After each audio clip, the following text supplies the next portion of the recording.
연결하신 말씀은 사도행전 10장 1절로 4절까지 있는 말씀입니다. 놀라운 신앙의 축복, 놀라운 신앙의 축복이라고 하는 제목으로 하나님 말씀드리기 원합니다. 미국의 어떤 신문에 다음과 같은 광고가 실렸다고 합니다. 결혼 반지를 빌려드립니다. 결혼 반지를 빌려드립니다. 실제로 결혼 반지를 빌려주는 곳이 생겼다는 이야기를 들은 적이 있습니다. 무슨 이야기입니까? 오늘날의 결혼은 어차피 계속될 수 없는 결혼을 전제로 하고 있는 것이지요. 오늘날 통계적으로는 미국의 기혼 가정의 절반이 이혼을 경험하는 추세로 가고 있다는 것입니다. 최근에 이혼율이 다소 감소되었다라고 하는 기쁜 소식을 들었는데 그 감소의 일을 살펴보니까 실제로 이혼이 줄어든 것이 아니라 아예 결혼 신고를 하지 아니하고 살아가는 가정들이 많이 있다는 것입니다. 1984년 기네스북에 가장 이혼을 많이 한 사람으로 스코트 월프라고 하는 사람이 등장했어요. 이 사람은 무려 26번 이혼을 하고 이제 27번째 아내를 찾고 있다. 뭐 이런 기사입니다. 그는 1998년에 죽었는데 죽기 얼마 전에 어떤 친구가 자네 인생에 있어서 후회가 안 되면 특별히 어떤 점이 후회가 되는가 이렇게 물었어요. 그러니까 그가 이렇게 대답했다고 합니다. 내가 다시 인생을 살 수 있다면 나는 한 아내와 더불어 살고 싶네. 내 인생에는 진정한 의미에서의 가정은 없었네 라고 대답했다는 것이지요. 사랑하는 성도 여러분, 오늘날 로마 제국의 멸망 원인 중에 하나가 부도덕의 성행과 가정의 붕괴였다는 것은 이미 널리 알려진 사실입니다.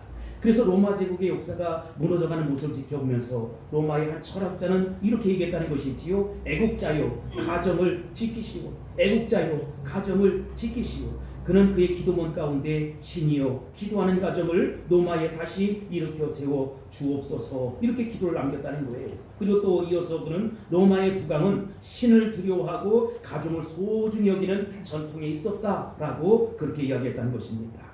본문에는 고넬료라고 하는 한 로마인이 신앙인의 가정을 이루고 사는 놀라운 모습, 충격적인 모습을 만나게 됩니다. 신앙을 가졌다는 사실은 평범하고 아름다운 일이지요. 그런데 여러분 어째서 평범하고 아름다운 일이 충격적인 사건이라고 이야기할 수 있을까? 본문을 통해서 한번 살펴보길 원합니다.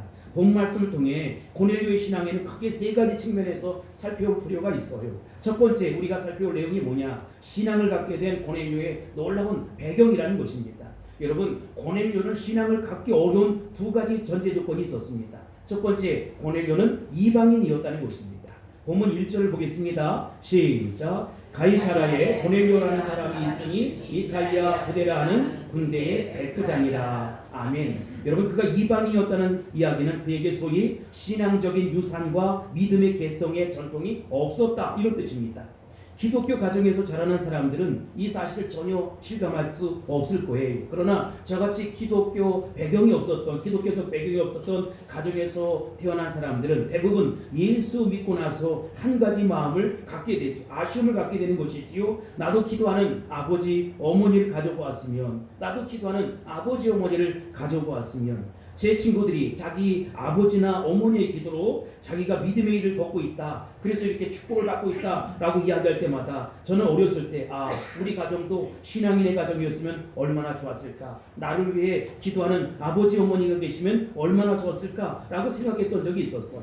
이 고넬료라고 하는 사람은 저처럼 신앙적 유산, 믿음의 개성, 전통을 전혀 갖지 못했던 이방인이었다는 것입니다. 두 번째로 고넬료는 높은 지위에 있는 사람이었다는 것이지요. 본문 1절을 다시 보겠습니다. 시작. 가이사라에 고넬료라 하는 사람이 있으니 이탈리아 부대라 하는 군대의 백부장이라. 아멘. 본문을 보면 이 사람이 군대 안에서 지위가 뭐라고 그래요? 백부장이라는 것입니다. 고넬료는 적어도 부하가 100명 이상 거느리고 있는 군대의 중요 장교라는 것입니다. 오늘 100명을 거느리고 있는 군대의 장교라고 한다면 그렇게 높은 계급은 아닐 거예요. 그러나 여러분 우리가 당시 팔레스타인의 문화 속에 들어가 보면 로마에서 파견된 지휘관이잖아요. 그 로마 군인의 100명의 군대를 거느리고 있는 사람이니까 상당히 지위가 높은 사람이라는 것입니다. 정복당한 백성들이 자기들을 정복한 힘이 있는 사람의 정교나 문화를 부러워하는 것은 일상적인 모습에 속합니다. 그러나 지금 로마의 군대 장관, 자기네 군인들의 수레바퀴 아래 짓밟힌 이 식민지 민족의 종교를 그가 신앙하고 있다 생각해 보시기 바랍니다. 그 사실상 이 사람은 그의 지위에 맞지 않는 것이고 명예에 맞지 않는 것이고 체면에 어울리지 않는 선택이라는 것입니다. 그러나 고넬료는 편견이 없었던 사람이었다. 그는 열린 마음을 가지고 하나님 앞에 나왔던 사람이라는 것입니다. 배울 것은 누구에게나 배워야지. 배울 것은 누구에게나 배워야지. 아마도 고넬료는 이런 자세를 가지고 이런 겸손함을 가지고 살아갔던 사람이었던 것 같아요.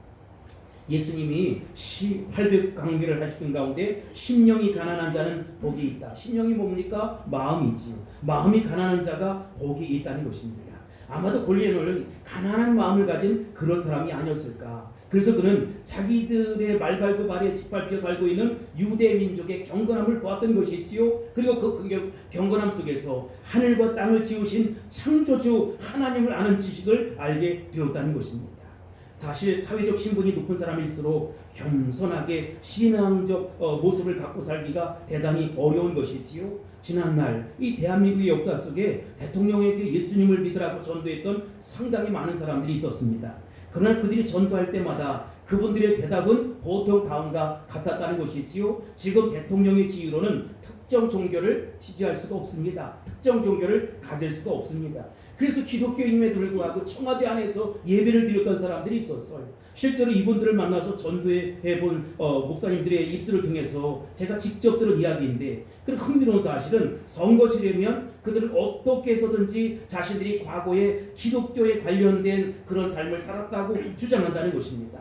내가 초등학교 시절에 주일학교 다녔다 이렇게 강변하는 것이지요. 그것을 뉴스나 신문지상에 도배를 할 정도로 그렇게 외치는 것입니다. 종교가 자신의 출세에 유리하다 이렇게 얘기하면 쉽게 이용하는 것이지요. 그리고 종교인의 탈을 쉽게 벗을 때도 있어요. 나는 정치인이기 때문에 어떻게 내 삶을 주장할 수도 없고 특정 종교를 지지할 수 없습니다. 이런 사람들도 있다는 것입니다. 여러분, 그런데 그런 이들에게 누가 돌을 던질 수 있겠습니까? 저와 여러분은 어떻습니까?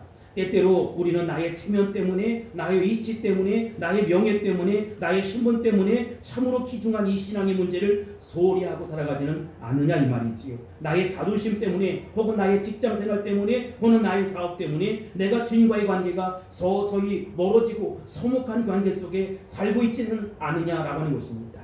그러나 이 고넬료라고 하는 사람은 자신의 높은 지위와 신분에도 불구하고 시퍼렇게 살아계셔서 역사하시는 하나님 아버지 앞에 나와서 무릎을 꿇었다는 것입니다. 그는 정복당한 식민지 사람들의 기도를 배웠어요. 그리고 그들과 똑같이 하나님 앞에 신앙을 고백했다는 것입니다.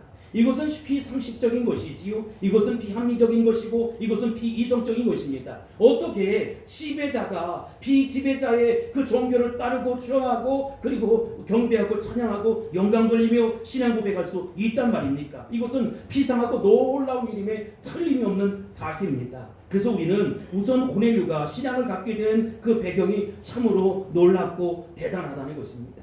또한 우리가 두 번째 살펴볼 내용은 고넬료의 놀라운 신앙의 그 삶이라는 것이지요. 실천적인 삶이라는 것입니다. 저는 이 고넬료의 가정에서 두 개의 창이 있었다라고 믿고 있습니다. 하나는 하나님을 향한 열린 창이 있었고 또 다른 하나는 이웃을 향한 열린 창이 있었다는 것입니다. 즉 하늘의 하나님을 향해서 열린 창을 가지고 하나님 앞에 기도하는 가정이었다. 더 나아가서 이웃을 향해서 열린 창을 가지고 이웃들을 돌보고 섬기고 구제하고 선교하는 그런 사람이었다는 것입니다.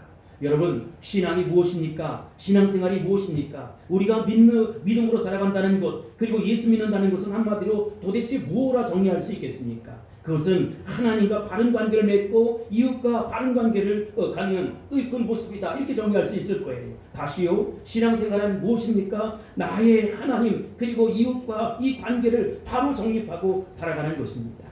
마태복음 22장 37절 말씀에 보면 가장 큰 계명이 뭐라고 합니까? 넘겨주세요. 자, 예수께서 이르시되 내 마음을 다하고 목숨을 다하고 뜻을 다하여 주 너희 하나님을 어떻게 해요? 사랑하라는 것입니다. 내 마음을 다하고 목숨을 다하고 뜻을 다하고 힘을 다해서 주 너희 하나님을 사랑하라는 것입니다.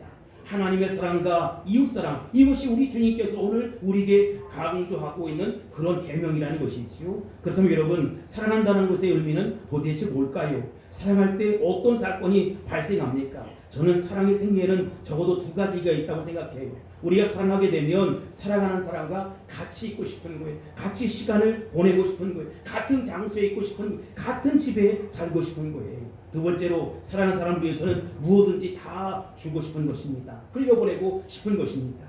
우리가 참으로 하나님을 사랑한다면 하나님과 함께 있는 시간이 즐거운 거예요. 예배하는 것이 즐겁고 찬양하는 것이 즐겁고 하나님 앞에 영광 돌리는 것이 즐겁다는 것입니다. 그렇다면 여러분과 제가 주님을 얼마나 사랑하고 있는지 그 사랑의 관계의 시험대가 뭐냐? 여러분 얼마나 하나님 앞에 기도하고 있습니까? 여러분의 삶 속에 기도가 정말로 살아있단 말입니까? 기도한다는 것의 의미는 도대체 뭘까요? 나는 기도의 낱말의 정의를 하나님과 함께 있는 것 이렇게 이야기할 수 있을, 하나님께 말하는 것 이렇게 이해할 수 있겠지요. 무엇을 구하는 것 정도도 기도의 정의라고 볼 수 있을 것입니다. 그러나 그것은 기도의 한 측면에 불과하다는 것이지요. 기도의 준수는 하나님과 함께 있는 것입니다. 그리고 그분과 대화를 나누는 거예요. 다시요, 기도의 진수는 하나님과 함께 있는 것이고 그분과 올바른 대화를 나누는 것이지. 내가 정말로 주님을 사랑한다면, 이 하나님이 내 삶의 등불이고 소망이고 근원이라면 내가 들어야 할 내가 돌아가야 할 그 고향 천국을 소망하면서 그분과 함께 예비하고 그분과 함께 찬양하고 그분에게 온전히 영광 돌릴 수 있어야 된다는 것입니다. 그것이 즐겁고 신나고 재미있어야 한다는 것이지요. 나에게 언제나 도전을 주는 명언 가운데 종교개혁자 마틴 루터라고 하는 사람이 있어요. 그분의 일기장에 이렇게 썼습니다. 너무 바쁘다. 내가 요즘 너무 바쁘다. 따라서 나는 더욱 기도해야 하겠다. 여러분, 그분은 기도의 11조를 드렸다는 거예요. 하루가 몇 시간이지요? 24시간. 그래서 24시간 가운데 2시간 40분 정도는 시퍼렇게 살아계셔서 역사하신 아버지 앞에 기도해야겠다. 그래서 마틴 루터의 삶에는 이런 도전을 우리에게 주고 있는 것이지요. 나는 바쁘다. 너무 바쁘다. 그래서 나는 열심히 더 기도해야겠다는 것입니다. 여러분도 기도하는 하나님의 사람 될 수 있길 바랍니다. 너무 바빠서 이 핑계 저 핑계 대고 피곤하다 잠자지 마시고 주무시지 마시고 엎드려져 하나님 앞에 기도할 수 있게 되길 바랍니다.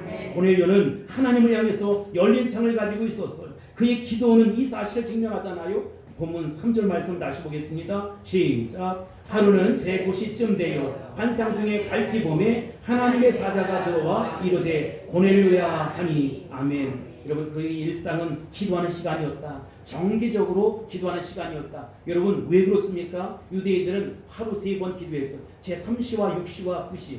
여러분, 유대인의 시간에 6을 더하면 우리 시간이 되는 거예요. 3시, 6시, 9시라는 것은 9시, 12시, 3시 적어도 시간을 정해놓고 하루에 적어도 3번은 기도했어요. 물론 아침에도 기도했고 밤중에도 기도했으니까 적어도 5번 이상의 정기적인 기도의 시간을 그들은 갖고 있었다는 것입니다. 하나님 앞에 엎드려져서 내 모습 이대로 주님 앞에 나갑니다.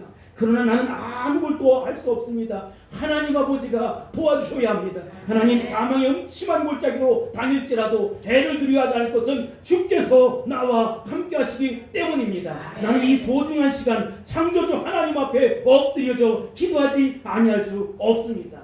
이렇게 이 사람들은 말이지요, 하나님을 사랑하는 마음이 있었어요. 여러분, 하나님을 사랑하십니까? 그러면 기도의 사람 될 수 있길 바랍니다. 두 번째로, 여러분, 이웃을 얼마나 사랑하세요? 내가 이웃을 얼마나 사랑하고 있는지 그 시험해 볼 수 있는 방법이 있습니다. 이웃의 필요 앞에 당신은 어떻게 반응하십니까? 이웃의 필요 앞에 여러분은 어떻게 반응하십니까? 누가 우리의 이웃이란 말입니까? 우리 주님께서는 선한 사마리아의 빈을 통해서 이 질문에 대한 정확한 답을 제시하셨어요. 내 옆집에 살고 있는 사람이 이웃이 아니라 내가 걸어가고 있는 삶의 도상에서 부딪히는 나의 도움을 필요로 하는 모든 사람이 나의 진정한 이웃이라는 것입니다. 당신의 시간을 요구하는 사람, 당신의 위로를 필요로 하는 사람, 당신의 격려를 필요로 하는 사람, 당신의 물질을 필요로 하는 사람, 당신의 눈물과 격려와 애정과 도움과 사랑을 필요하는 모든 대상이 바로 나의 이웃이라는 것입니다. 고넬료에게는 이웃에 대한 사랑이 있었음이 틀림없어.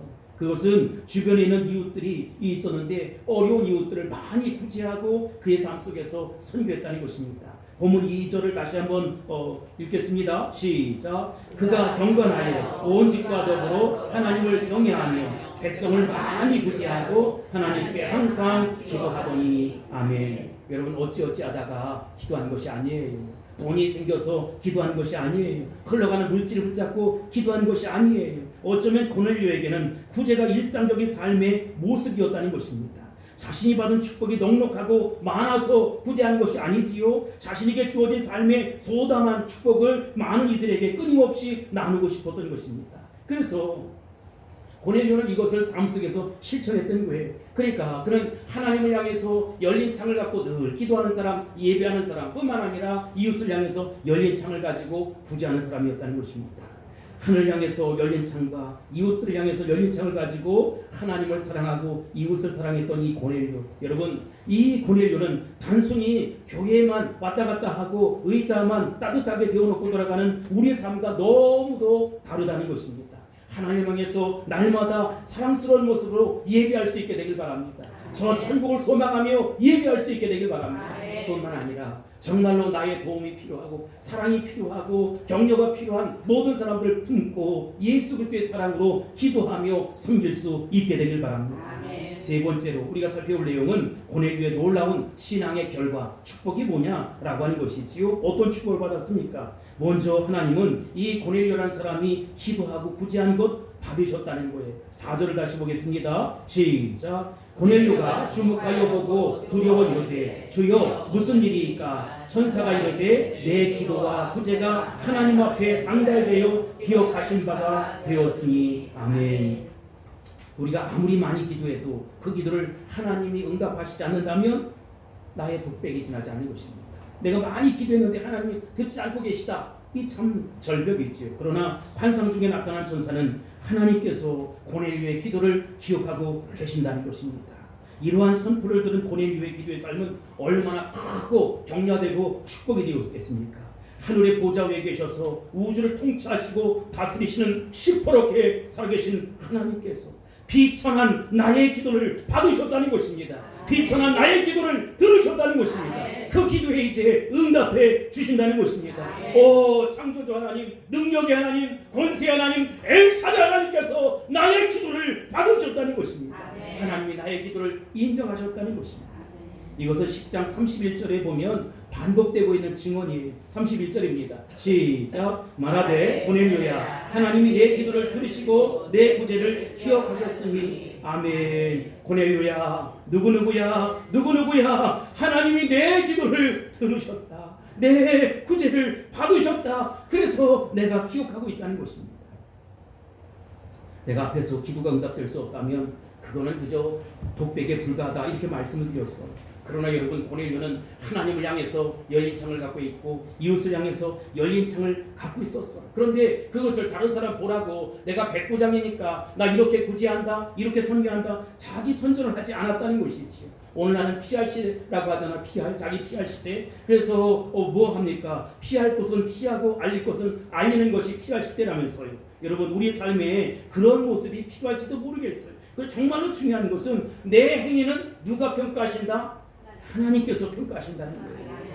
내 남편이 알아주지 않고 내 아내가 알아주지 않고 자식들이 나를 이해하지 아니하고 부모님이 나를 알아주지 않아도 하나님 아버지께서 나의 삶을 아신다는 것입니다.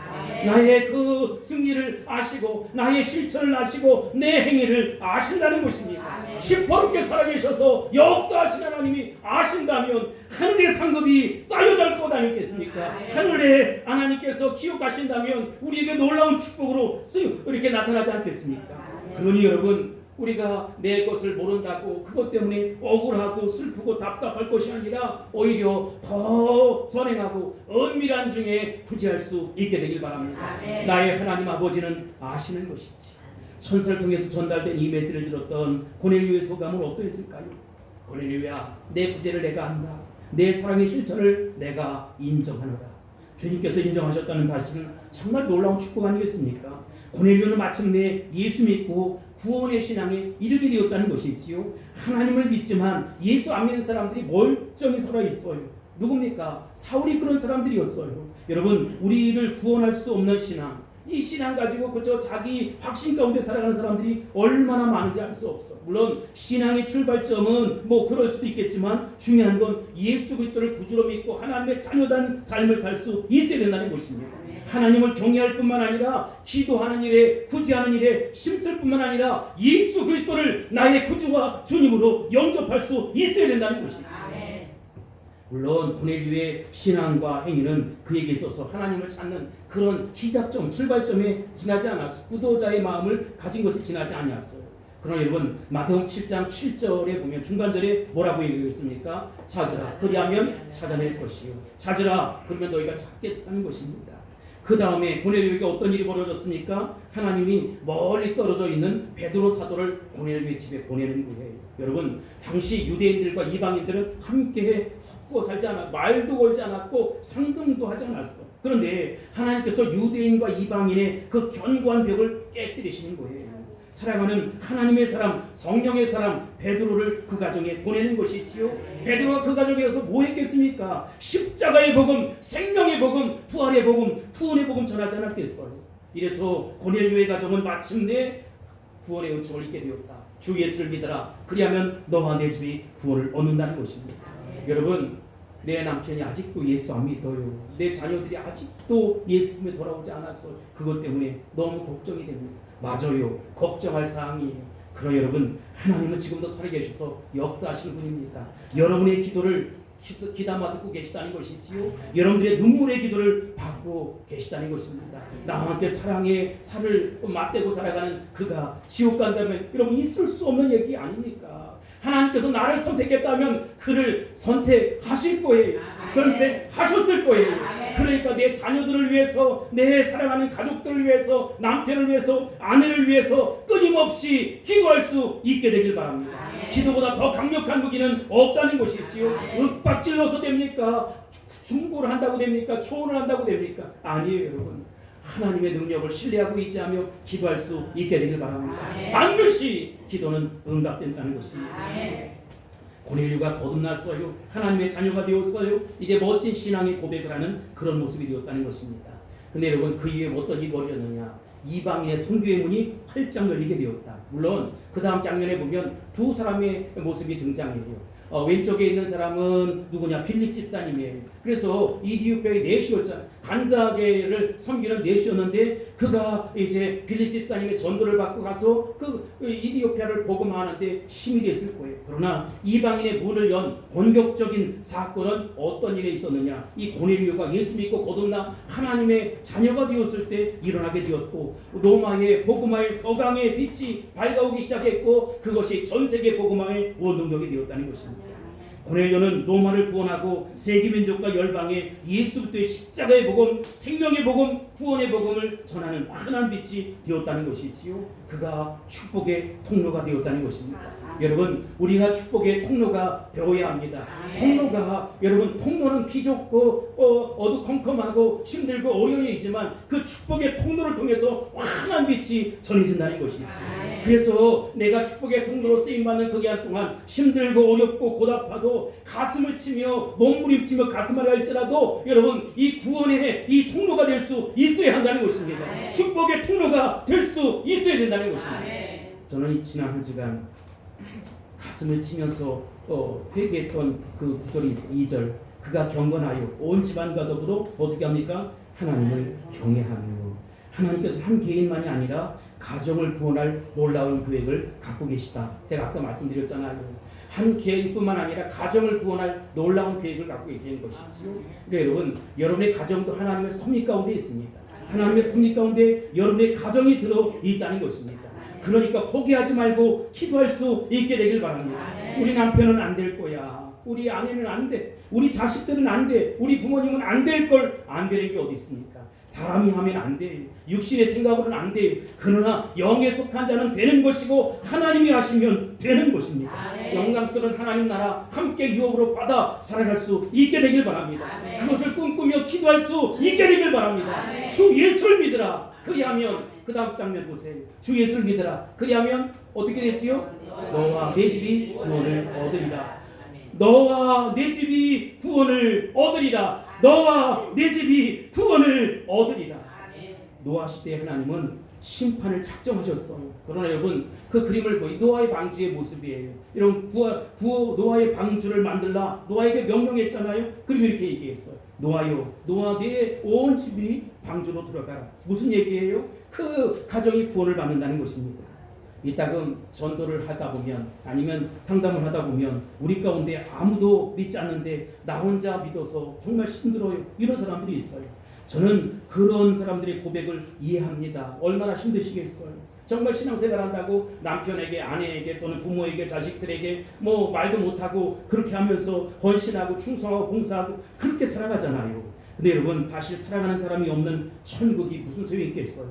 내 아내가 없는 천국, 내 남편이 없는 천국, 아니 내 배 아파 낳은 사랑하는 아들, 딸이 없는 천국 상상할 수 있겠습니까? 그렇다면 한 가지 묻고 싶습니다. 당신은 사랑하는 가족을 위해서 어떤 일을 하십니까? 당신이 사랑하는 사람들에게 줄 수 있는 최대의 선물은 무엇입니까? 바로 주님이 계시는 영광스러운 천국에 함께 가자, 이 복음 전하는 것입니다. 신앙적인 아버지, 어머니가 계신 분 감사할 수 있게 되길 바랍니다. 나에게 기도의 눈을 뜨게 하신 내 어머니의 기도와 사랑을 알게 하시고 또 내 아버지의 기도 속에 내가 하루하루를 살아가는 것입니다.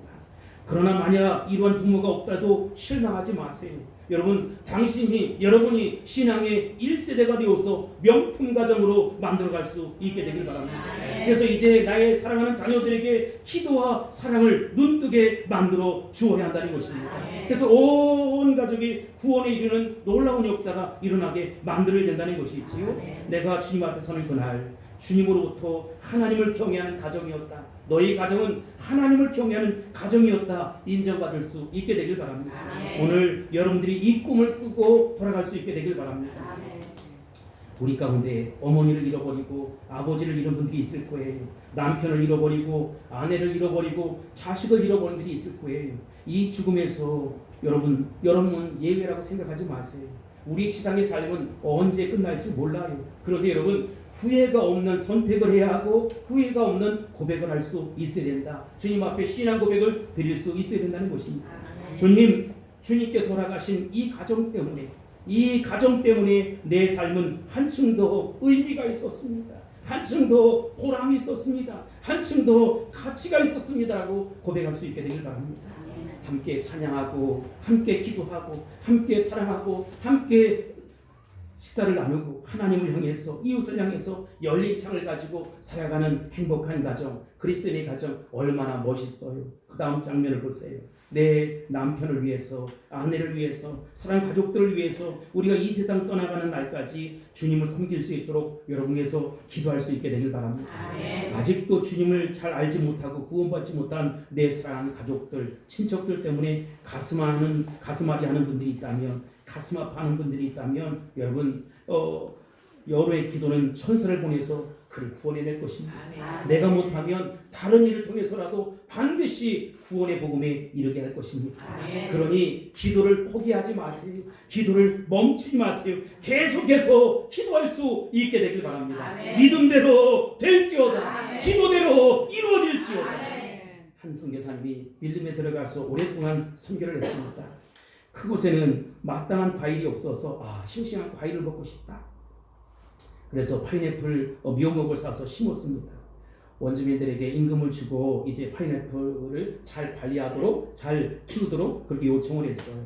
파인애플 나무를 심은 지 3년이 되었을 때 드디어 이제 파인애플이 익어가기 시작합니다. 이야, 이제 먹을 수 있겠구나. 선교사님은 부푼 마음을 가지고 수확할 그날을 기다립니다.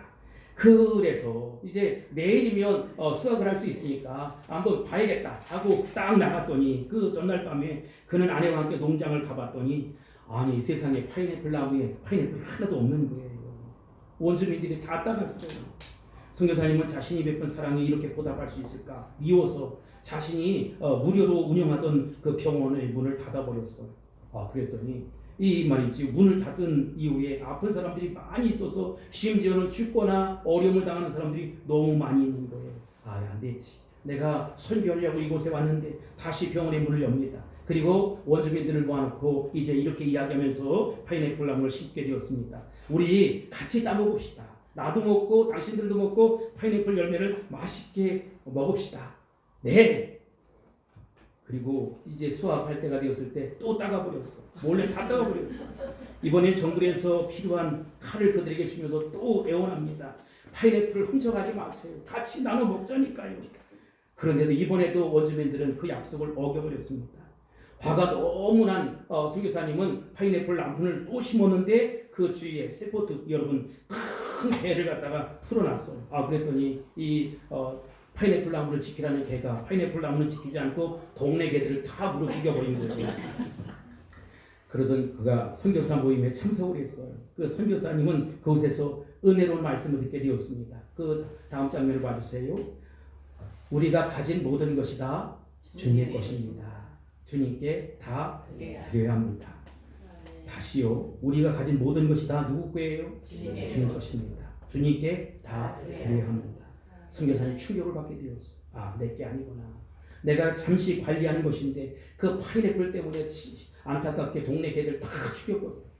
이웃 사람들에게 복음 전한다고 여기 왔고 무료 병원을 열면서 그들을 치료한다고 여기 왔는데 그들에게 아픔과 상처를 줬구나. 그래서 어떤 생각을 했느냐? 그래, 먹고 싶은 사람 배 터지게 먹어라. 배 터지게 처먹어라. 이렇게 하고서 파인애플 나무를 잔뜩 심었어. 그런데 원주민들이 이상한 거예요. 먹다 질려가지고 몰려왔어요.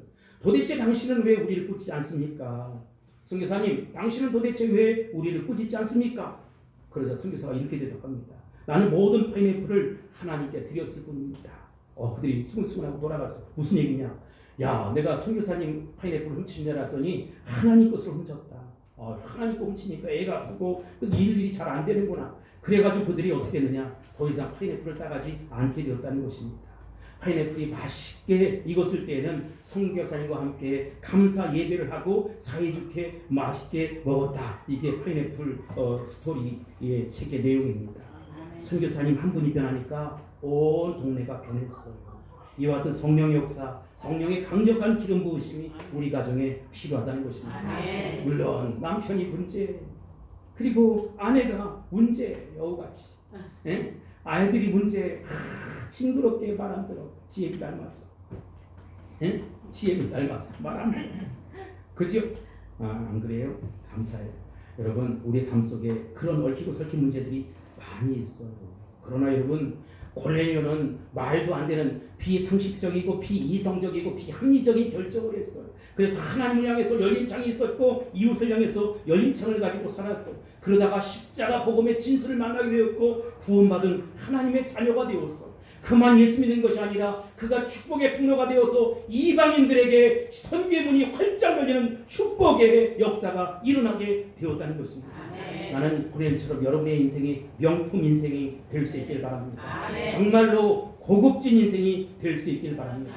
명품 인생 될지어다. 고급진 인생 될지어다. 그렇게 되기를 선포합니다. 주 이름으로 축원합니다. 할렐루야. 기도하겠습니다.